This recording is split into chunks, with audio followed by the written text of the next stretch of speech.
Thanks for joining us. I'm Michael Millett. Our very special guest today is Javier Betancourt from the Citizens Independent Transportation Trust. Thank you for being here. And what do we have here? We have a cake to celebrate your 100th episode on your podcast, and we are so delighted to do this. So you've been with the department for 8 years now. Yeah, today is actually my anniversary date. January 8th, started 8 years ago today. It's incredible. Longest job I've ever had, Mike. Right. And just goes to show you how much I love it. Right.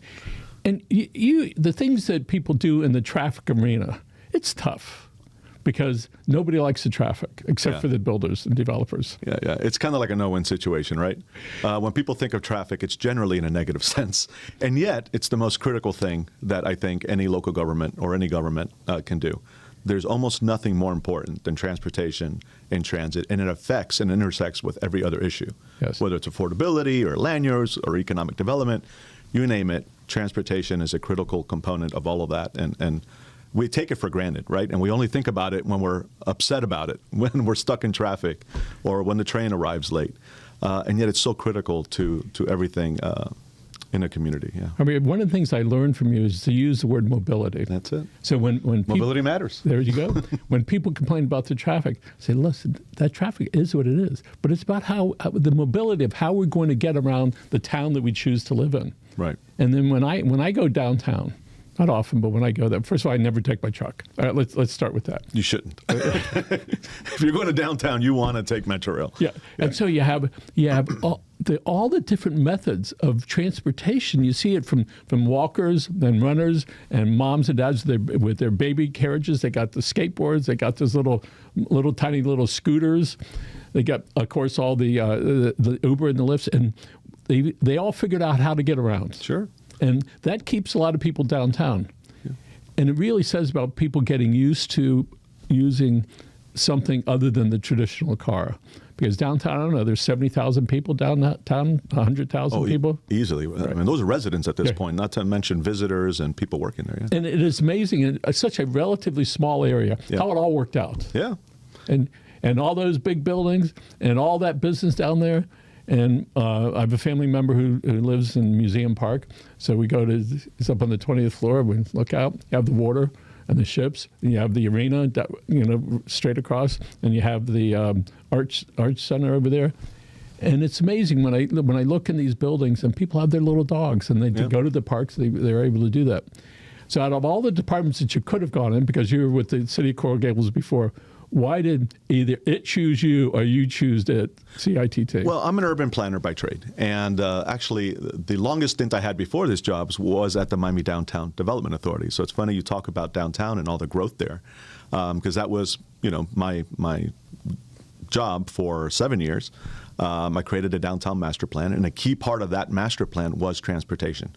We knew that if people were going to live in downtown at the numbers that they're living there, and it's only going to continue to grow, in addition to the daytime population of office workers, that also continues to grow, including all the visitors, right? We created this amazing arts and cultural destination in downtown, so we have visitors on top of workers, on top of residents. That was only going to work if people can move around downtown and get to and from downtown. So from the beginning, in all my years there, transportation was a key part of what I worked on at the Downtown Development Authority. It was a key component of what I've worked on in the city of Coral Gables. I was in economic development at the city. And as I said, you're not going to be successful in economic development in attracting business and retaining business and helping businesses be successful if people can't get to your store, if workers can't get to your office. So transportation has always been a key part of what I've done as an urban planner, and it's always been something that I'm particularly passionate about. So when I was at the DDA, I helped to arrange for a trip to Denver. And I was working with my predecessor at the CITT at the time, a gentleman named Chaz Skur, someone at the mayor's office, and then someone at the Chamber of Commerce. And all four of us together organized this trip to Denver. And everyone went. Mayor Jimenez at the time went. Several elected officials went. The business community went. And the idea was, what is Denver doing in transportation that we can learn from? Because Denver had this great program called Fast Tracks, and they were expanding light rail and transit successfully to, throughout the county. And we're like, if they can do it, surely we can do it. So let's go see what they're doing. And we took that trip. It was very successful. Mayor Jimenez came back and said, okay, we're going to do this. And that's when the SMART program was born, the Strategic Miami Area Rapid Transit Plan. And we've been working on that ever since. Well, when Chaz, my predecessor at the CITT, decided to retire, he gave me a call. He says, "Hey, I think you did a great job, organizing this trip to Denver. I think you might be a good candidate for this. You should apply." I did, and I got the job. That's so pretty thank amazing. you, Chaz. So let's look at the growth of downtown. I think Miami-Dade College probably been there 55 or 60 years, early 70s. Yeah.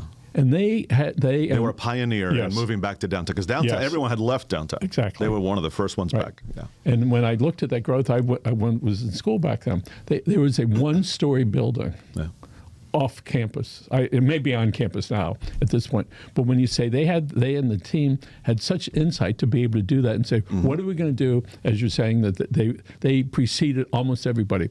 But then they said, let's get the younger people to come down here. Let's draw attention to downtown. And then you had the big property owners, Thomas Post. He was a guy that years ago, he started buying up land because he could look down the road Sure. 10, 20, 30, 40 years. But they had the vision. Yes. So here we are, 2026. I know. How did that happen?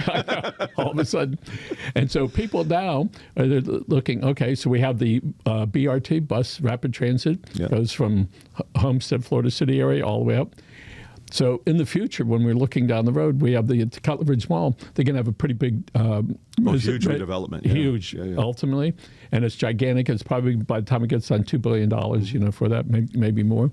And so people are wondering how they're going to get around, right? Yeah. And so what the county has done appropriately, so said, let's build more stuff near public transportation so they won't have to go so far.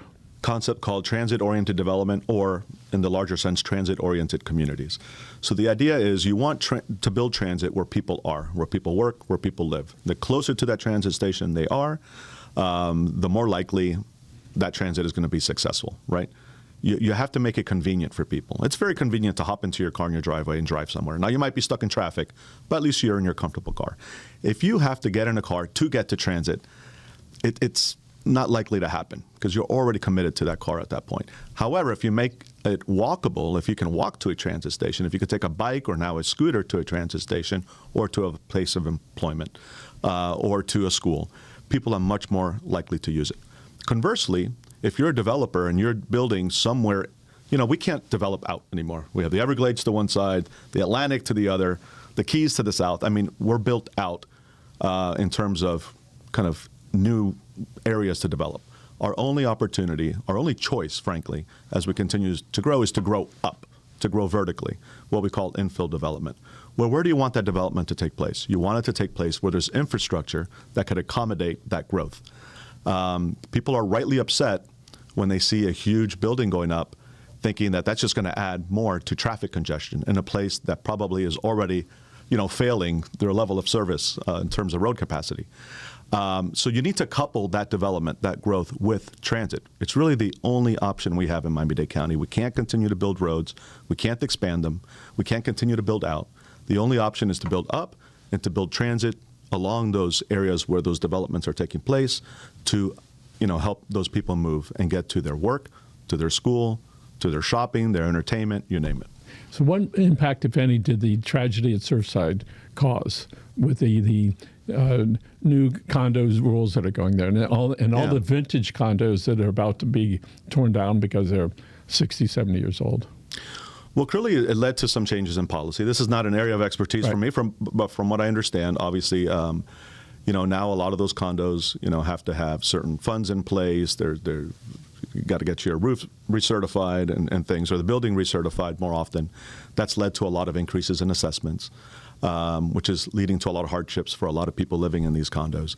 But it doesn't seem to have stalled any growth in condo building.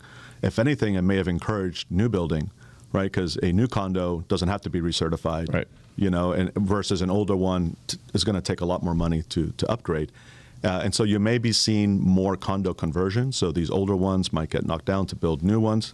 Chances are those new ones are going to have many more people, which only means they need more transit to accommodate that growth. And so I think just trying to make that connection between Surfside and transit, I think over the long run, it is going to essentially lead to the need for more alternative mobility in these areas as the density increases, basically. One of the things we recognize that we have to create the future. Yeah.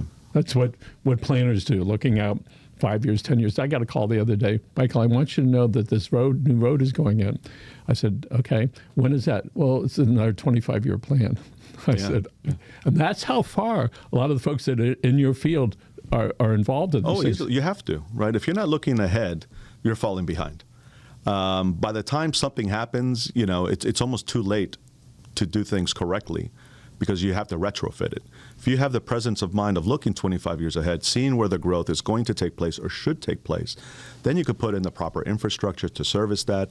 You can make better decisions and ultimately provide infrastructure in a much more efficient and effective manner. The problem with Miami, in many ways, on the transit subject, is that it was built around the car, right? All these subdivisions and all these things were built around single-family neighborhoods, highways, auto-oriented. Now that we've come to realize that transit is really our future, we're having to retrofit a lot of our infrastructure to accommodate that transit. It's very difficult to do. It's much more expensive. It creates a lot more issues to do it after the fact than if you were to have planned for it in advance.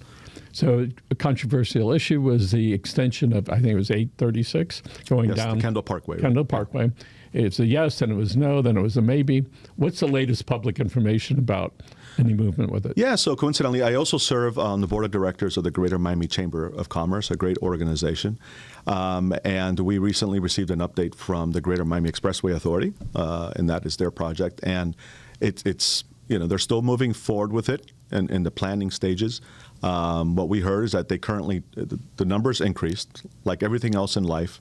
The cost. The cost has increased considerably to the point where they don't believe that they currently have the means to pay for it. So they're exploring ways to either make the project more cost feasible or perhaps look at alternative funding sources to make it happen. So they're kind of in that stage where it's definitely on the table. They are pursuing it, but they have this funding challenge, like everything else. Yes. So there's lots of new developments that go up. Single-family homes, there's a rather large one that's going to be asking for some approval. Mm-hmm. And it's thousands of homes over the next couple of years. And I don't see any public transportation yet in that area because it's so far away. Yeah. How do you find the balance between the developer's rights to put up, they own the land or have an option to buy it, and their right to put up single-family homes, all right? And it's going to have one car out front or two cars out front. How do you balance the need for mobility in these far-reaching areas? It's a challenge, right? We do want to continue to grow. Affordability is an issue, and if you stop building housing, that affordability crisis is only going to get worse. Supply and demand dictates that right now there's more demand clearly than supply, which is why the prices are so high. So we need to continue to build housing so that people can have a place to live. Otherwise, we're going to lose our population. I don't know how my kids are going to be able to afford to live here. So we do need to continue to build housing. We can't stop that. We shouldn't stop that. But you're right in that as part of that process, we need to build the infrastructure to accommodate that growth.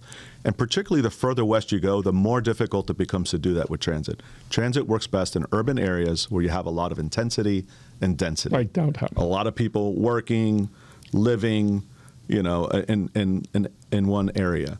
And so the challenge really is the further west you go, the harder that is to do. The transit simply, you don't get the return on that investment. And so they are looking, I think, at largely additional highway and roadway solutions for that new growth out west, like what the Graham Company has built out west of Miami Lakes. Eventually, I think, you could justify transit out there. It's just not easy to achieve. And we have other priorities. I think you need to prioritize getting transit to where the people currently are in large numbers. So we continue to hear the cost of expansion for the Metro Rail. Yeah.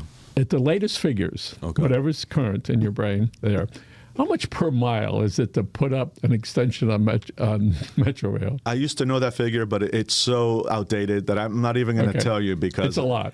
And it's increased substantially over the past few years. I mean, inflation has had just a really bad effect on our ability to afford these projects. Things haven't been going up 3% a year. They've been going up by double digits every year to the point where some of these projects have doubled in cost. And we couldn't afford it to begin with. And now it's just that much more challenging. And so that is our number one challenge. We know we need these projects. How can we afford to build them? And it doesn't help that now we're in a low tax environment, right? All the talk is about actually cutting taxes, which is great. I don't want to pay any more in taxes than anyone else. But you get what you pay for, right? And if we're already at a point where we can afford to build out our transit system, and now we're cutting taxes on top of that, you're only going to make that harder to achieve. Metrorail was, ribbon cutting was 1984. We have actually the brochure in the back. So that's been quite a while. When we rank that and rate it as far as effective transportation, what's the public say about it? About Metrorail? Yeah. I think Metrorail is great. I think here's the proof that people love Metrorail is they want it in where they're living, right? And unfortunately, it's so expensive that it's difficult to get Metrorail expanded to any other part of the county, which is why we're looking at alternatives like bus rapid transit, light rail, Metro Mover, monorail was in vogue at some point. So all of those technologies are much cheaper than Metrorail and still offer many of the same benefits. But Metrorail, I ride it every day to work. It's a great system if you're lucky enough to live near it, or even luckier to live on it, right? So you've seen a lot of these developments take place right at the Metrorail stations, which has been fantastic. That's where it's supposed to. That's where it should be. Yes. It's taken us way too long to get there. By the way, those developments should have taken place alongside because you guys the are development planners. of the rail. You guys are planners. The rest of us go, no. I want to pull up in front of the shopping center, right in front of the store, and I want to walk in. That's one issue. The other issue, frankly, is NIMBYism. Not in my backyard, right? So, surrounding the Metrorail are a lot of single-family neighborhoods. Who want to maintain that character of a single-family neighborhood and don't necessarily want, a 50, 60, 70, 80-story building built at the Metrorail station overlooking their backyard. And that's understandable. But something has to give. Something has to give. And that is the most logical place to build these larger developments. That's where it has to happen. We need to do that in a way that is respectful of and, is sensitive to the context in which they're built. But, we have to get away from this idea that all these neighborhoods have to just remain single family because that's not realistic. I'm acutely aware of property owner rights wherever they are, on wherever it is. And when we see people expressing themselves, we think that's the greatest thing in the world to be able to do that. And ultimately, the homeowners say one thing, the developers say another. Yeah. But at some point, there's a balance. Yeah. And so we know it's going to continue to do that. We know that the budget for Miami-Dade County, it's last year it was a big to-do. This year, hopefully within 6 or 7 months, it'll be moving along nicely. All right. So we wish the administration lots of good luck with doing that because people, as you're saying, people don't want to pay more taxes, but we want more services.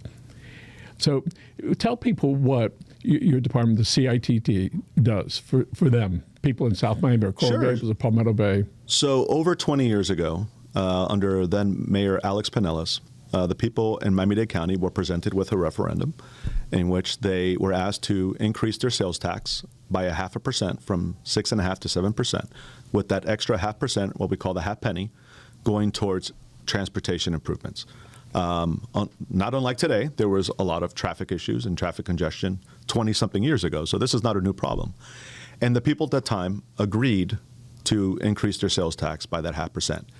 However, they didn't fully trust, those in power to spend that money wisely. There's been a history in government, and it's natural, particularly when you have a fiscal crisis, to kind of borrow from here to pay for there and move monies around. And so there have been a history in the state of that with the Florida lottery, for instance. And the people said, okay, we'll increase our tax by 0.5%, but we want an independent oversight board put in place, composed of citizens, to ensure that those monies were spent for their intended use, that they were spent for transportation and not pulled into other directions. And so the Citizens Independent Transportation Trust was created as part of that referendum language.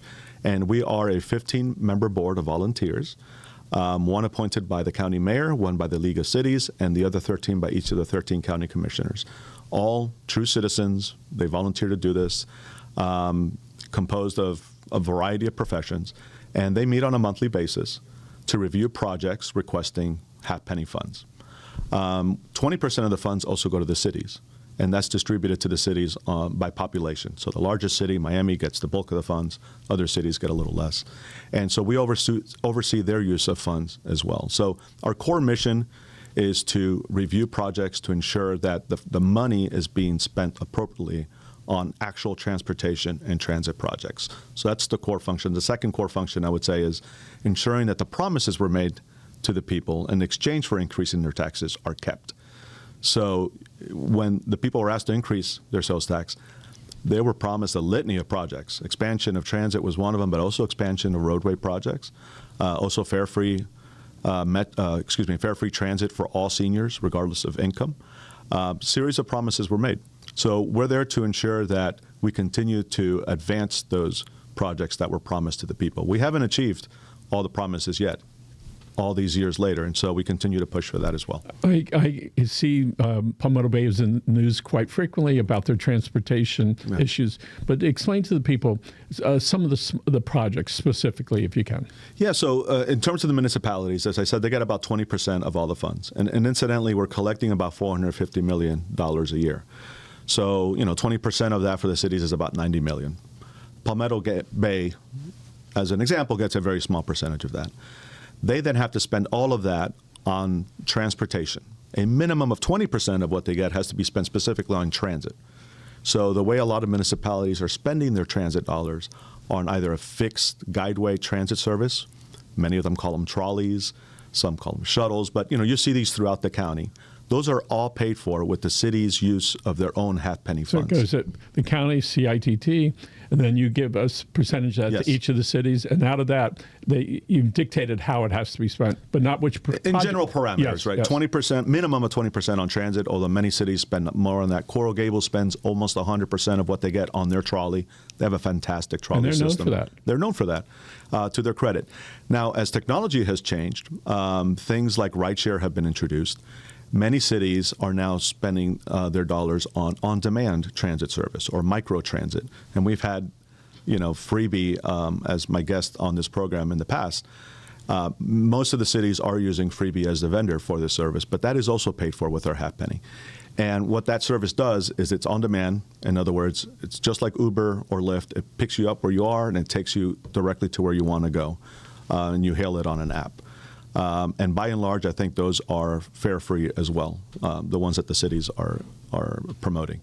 So the cities are doing a lot with their half-penny in terms of their trolleys and their on-demand.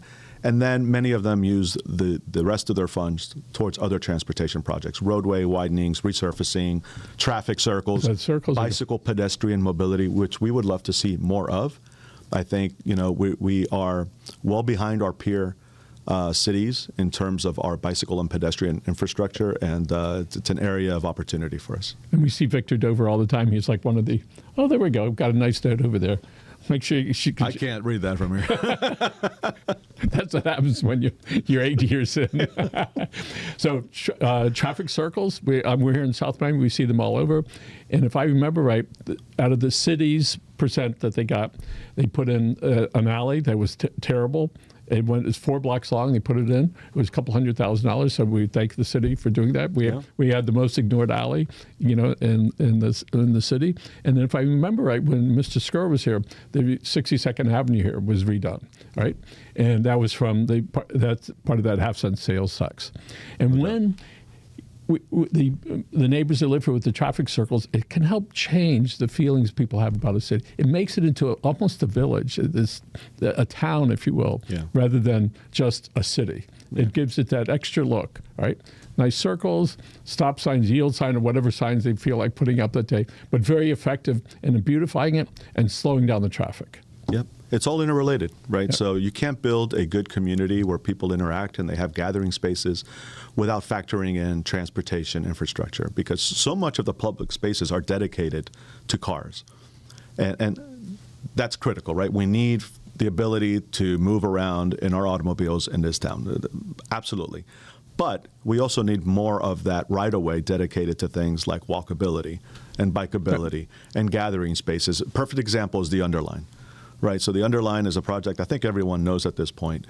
And the Underline is much more than just a bicycle pedestrian path, although that is a critical component of it, and that's allowing people to take their bikes or walk to a metro rail station, which is fantastic. But it's also becoming a gathering place. It's a place where people who are increasingly isolated in their homes because they may be working remotely, a lot of the things, they may be on their phones all day interacting with their friends instead of meeting up at a bar. So we really need to encourage places, and we need to invest in places that bring people together. Otherwise, the community is going to continue to split apart, and we're seeing that happen nationally. I'm glad you brought that up, because for years, don't go near the Metro Rail. Don't go underneath it. It's terrible. My father used to be a runner. He would run up and down. This is 40 years ago. I go, are you crazy? You never know what could happen. So here it is, years later. Yeah. It's this beautiful linear park, and with it, and all up and down US 1. It's really tremendous. Really, the people whoever invented that, all right, who were so well, and so that's a testament to the power of people. It really is. That was not a government-led project by any means. It was one person with a crazy vision and a crazy dream and the tenacity to see it through. Her name is Meg Daly. Meg is the founder of the Underline. She's also, I have to say, a member of our Citizens Independent Transportation Trust. She's Raquel Regalado's appointment to the trust. Fantastic person. But she had the vision, but then really the tenacity and really the intelligence to pull together people to help her achieve it, and has just never given up. She's someone who doesn't take no for an answer. She hammered that thing through as many times as people wanted her to stop. That project, started with one citizen wanting to make a difference, and there it is, right? And so I think we need a lot more of that in this community, and I think she set a great example for how to achieve that. Yeah, Wayne Gretzky said, don't go where the puck is, go where it's going. So where is CITT going in the next half a dozen years? So the CITT, like? I mean, number one, I believe in keeping the CITT efficient, right? So in terms of growth, I'd like to stay. I think we're the smallest department in Miami-Dade County, and I'd like to maintain that.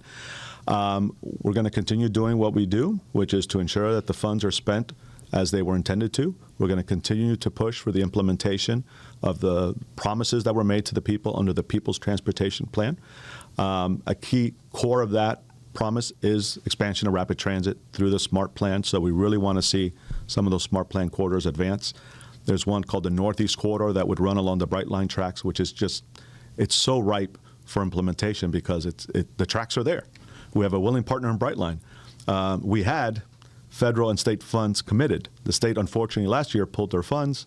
We're trying to get those reinstated. And so it's difficult, but we need to continue to push for those projects. I want to continue some of the innovative things we've done at the CITT to better engage the community. I think the community deserves to know what's happening with their half penny, and informed public ultimately leads to better governance. And so we've put a lot of effort into informing the public and educating them and engaging them on what's going on with their half penny. That's why we launched this podcast 2 years ago. It's why we're 100 episodes in. It's a format for educating the public on what's happening in transportation. And then lastly, I want to continue to grow an innovative program that we launched called the Ambassador Program. So this is really relying on our transit riders to be our eyes and ears on the system. No one knows it better than the people who are using it. And so you apply to be an ambassador. If you're accepted, you get access to an app where you provide your daily feedback on your experience. The bus arrived on time. The driver was courteous. It's not all negative, right? Positive feedback as well. We then take that and provide it to the transit department for them to address issues and nip it in the bud before it becomes a bigger issue. That program is now at well over 100 ambassadors. We'd like to continue to grow that and leverage it to see what else we can do with those volunteers. And sometimes it just takes one person to make that difference. And there was a fellow years ago, his name was Denny Wood, handicapped guy. Mm-hmm. This guy was arrogant, but you know what he got done? All those set-aside handicap signs and parks, that's because of one man down here. And what he used to do, when the signs went up in the parking lots, people would ignore it. He would go on his wheelchair and park behind the people. And the driver would say, I'm going to call the cops. Good, I hope you do. And that made the difference. Now it's like, do not park over there because you're going to get towed and you can pay this huge fine. So it does take one person and a team to make this difference. I think you made a big difference. Well, thank you. And, appreciate that. And I'm so glad that you're in this transparency stage, because even though not a lot of people say, oh, I heard it or I saw it or want to talk about it, they're glad to get that information so they can process it. So if somebody wants to reach you, they can go to CITT here and they can reach you on your phone. All right, and we'll give you its home. No, they can call you or email you, and you can answer some of the questions. So transparency is one of our values, but so is accessibility and responsiveness, right? So absolutely, we want to hear from people visit our website, miamidade.gov/CITT. We have a wealth of information there, plus ways you can reach us. Also, please follow us on social media. We are, often promoting or educating the public about these projects via social media. So sign up for all of we're on LinkedIn, we're on Facebook, we're on YouTube, we're on X, you name it, we're on it. There's no reason not to be informed. And you have a whole team that works with you on putting this together. Yes. So why don't you tell us who they are? Thank you, because I definitely wanted to give them a shout. I have two of them here today, Carla Damian and Joey Garcia. Oh my God, I just know him as Joey. So they're on camera, guys. Look at that. Oh, yeah. I love it. Yeah. Say hi to the public. So we, as I said, have a small team. We're 12 people, and I couldn't do anything I do without my team. And actually, my proudest achievement in the 8 years I've been here was to build and maintain a strong team of not only dedicated professionals who are great at what they do, but we all get along. And that's very unusual in this day and age. We're really just very supportive of each other. We call ourselves a family, and we act that way. We don't just say it.